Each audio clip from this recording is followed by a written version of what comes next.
पुष्पा एक मोची था। आइए जनाब आइए, अपने जूते और चप्पल ठीक कराइए। आइए जनाब आइए। पुष्पा कितनी भी मेहनत करता, लेकिन उसकी रोजाना की कमाई 100 रुपए से ज्यादा नहीं होती। ये 100 रुपए रोजाना के खर्चे में उड़ जाते, इसलिए बचत कुछ भी नहीं हो पाते। पुष्पा की बेगम अक्सर उससे कहा करती, आप ये जूते चप्पल ठीक करने का काम छोड़कर कोई और काम क्यों नहीं कर लेते? इस काम में हमारी बरकत नहीं होती। जरा भविष्य के बारे में सोचिए।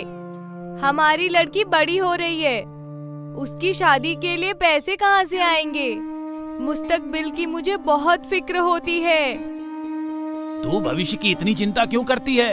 मैं हूँ ना, मैं किसी भी तरह पैसों का इंतजाम करके हमारी माया की शादी कर दूंगा। मेरा भाई रमेश सरकारी नौकरी करता है, वो जरूर हमारी मदद करेगा। पुष्पा को अपने भाई रमेश के ऊपर बहुत भरोसा था, लेकिन रमेश को पुष्पा से कोई लेना देना नहीं था।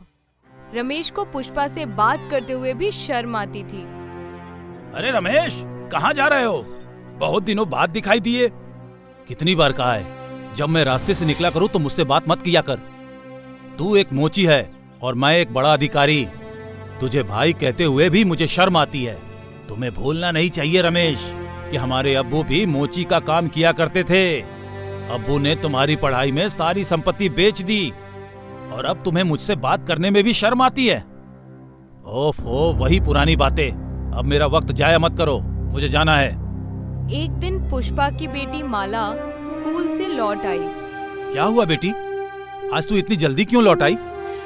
अभी तो 8 भी नहीं बजे हैं। पिताजी, स्कूल वाले कह रहे हैं कि पहले फीस जमा करो, तभी स्कूल में घुसने देंगे। स्कूल की फीस? पुष्पा को रमेश की याद आई। उसने सोचा कि रमेश जरूर उसकी मदद करेगा। पुष्पा रमेश के घर पहुंचा और अपना दुख उसे सुनाने लगा। रमेश ने पुष्पा की खूब बेइज्जती की और उसे अपने घर से जाने को कहा। चले जाओ यहाँ से और मेरे पास मत आना। तुम्हारी लड़की पढ़ नहीं पा रही है तो मैं क्या करूं? मैंने क्या खैरात खोल रखा है? पुष्पा को बहुत निराशा हुई। जब वो घर लौट रहा था तो उसके दिमाग में रमेश द्वारा कही बातें घूम रही थीं। अचानक पुष्पा रोड पार करते हुए एक कार की चपेट में आ गया। जब पुष्पा की आंख खुली तो उसने खुद को हॉस्पिटल में पाया। मैं यहाँ कैसे पहुँचा बेगम? पापा, आपका एक्सीडेंट हो गया था। किसी अजनबी ने आपको हॉस्पिटल में पहुंचा दिया। हॉस्पिटल का बिल चुकाने के लिए मेरे सारे गहने बिक चुके हैं। मेरे पास सिर्फ 1000 रुपए बचे हैं। ये पैसे खर्च हो जाएंगे तो पता नहीं क्या होगा। तू मुझे घर ले चल, मैं घर पे ही दवा खा के दुरुस्त हो जाऊंगा। तीनों लोग घर वापस आ गए। अम्मी, मुझे बहुत भूख लग रही है। घर पर कई दिनों से खाना नहीं बना था। बेगम, तू माया के लिए बाहर से कुछ ले आ, बेचारी भूखी है। मुन्नी ने माया को 10 रुपए दिए। तुम खुद बाहर जाकर कुछ खा लेना। माया बाहर गई और 1 घंटे तक नहीं लौटी। मुन्नी और पुष्पा को उसकी चिंता होने लगी। बेगम, जरा देख के तो आ, माया कहाँ रह गई? इससे पहले कि मुन्नी बाहर जाती, माया वहाँ पहुँच गई। इतनी देर क्यों लगी बेटा?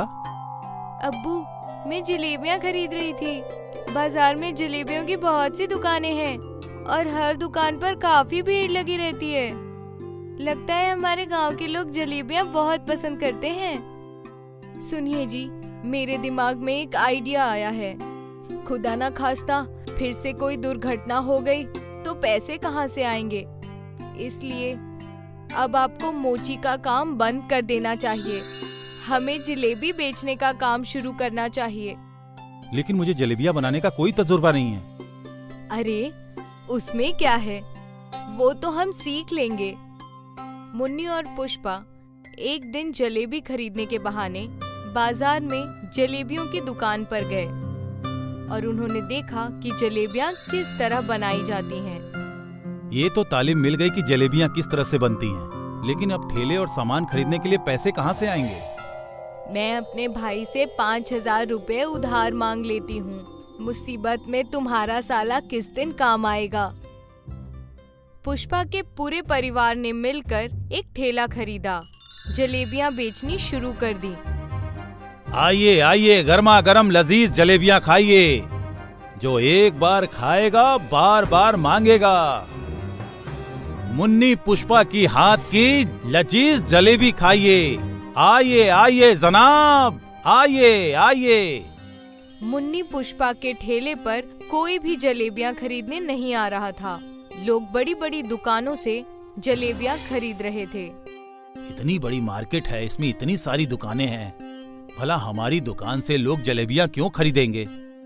एक हफ्ता बीत गया। बहुत सी जलेबियां ठेले पर रखे रखे बेकार हो गईं, लेकिन ठेले पर सिर्फ 1-2 ग्राहक ही आए। काम न चलने से पुष्पा के घर में खाने के भी लाले पड़ गए। हे मालिक, पता नहीं तू हमारे प्रति इतना बेरहम क्यों है। सबकी दुकान चल रही है और हमारी दुकान पर कोई ग्राहक ही नहीं है। अम्मी अब्बू, हमें कुछ नया करना चाहिए जिससे कि ग्राहक हमारी दुकान की तरफ आकर्षित हों। नया मतलब क्या? कुछ ऐसा जिससे बाजार में हमारा प्रचार हो जाए। क्यों ना हम मीठी जलेबियों की जगह खट्टी जलेबियां बेचें? खट्टी जलेबियां, इसका क्या मतलब है? अब्बू, मीठी जलेबियां तो सभी लोग बेच रहे हैं, हम खट्टी जलेबियां बेचेंगे। तो जैसे आपको लगा कि खट्टी जलेबियों का क्या मतलब है, वैसे ही लोग खट्टी जलेबियों की तरफ आकर्षित होंगे और हमारी दुकान पर आएंगे। लेकिन बेटी, खट्टी जलेबियां हम बनाएंगे कैसे? जलेबियों को खट्टा करने के बहुत सारे उपाय हैं। हम ऐसा करेंगे कि मैदे में दही मिला देंगे और उसी से जलेबियां खट्टी हो जाएंगी। इसके साथ ही हम इस बात को हमेशा राज ही रखेंगे कि हमने मैदे में दही मिलाया है। अगर लोगों को पता लग गया कि हम खट्टी जलेबियां कैसे बनाते हैं, तो और दुकानदार भी खट्टी जलेबियां बनाना शुरू कर देंगे और फिर हमारी बिक्री कम हो जाएगी। तुमने बिल्कुल दुरुस्त कहा।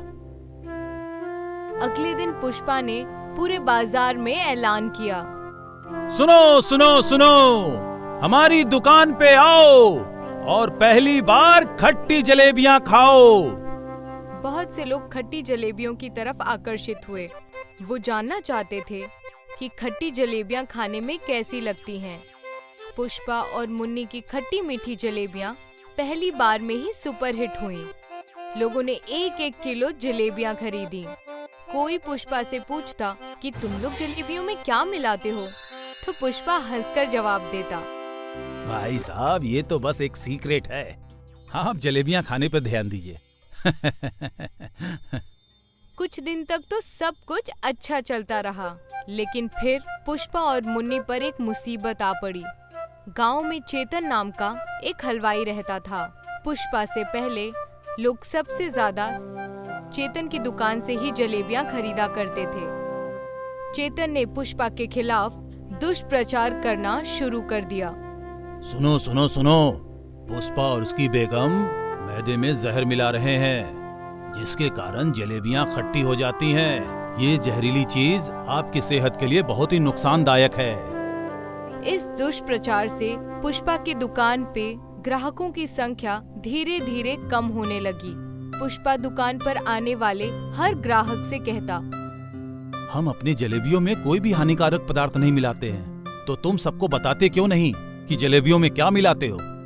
मुन्नी और पुष्पा जब एक रात विश्राम कर रहे थे, तब मुन्नी ने पुष्पा से बोला, लगता है अब हम अपने राज को ज्यादा दिन राज नहीं रख सकते।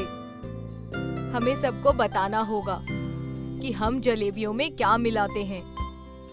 लेकिन फिर तो हर कोई हमारी जैसी खट्टी जलेबियां बनाने लगेगा। लेकिन जहरीले पदार्थ के झूठ से तो हमारा धंधा ही चौपट हो जाएगा। अगले दिन मुन्नी ने दुकान पर एक बड़ा सा बैनर लगा दिया, जिस पर लिखा था, हम मैदे में दही मिलाकर जलेबियां बनाते हैं, इसलिए हमारी जलेबियां खट्टी हैं। फिर तो सभी लोग मैदे में दही मिलाकर जलेबियां बनाने लगे। लेकिन फिर भी पुष्पा की दुकान की बिक्री कम नहीं हुई, क्योंकि खट्टी जलेबियों की शुरुआत तो पुष्पा ने ही की थी। लोग जानते हैं कि शुरुआत कोई एक करता है और उसके पीछे चलने वाले हजारों होते हैं।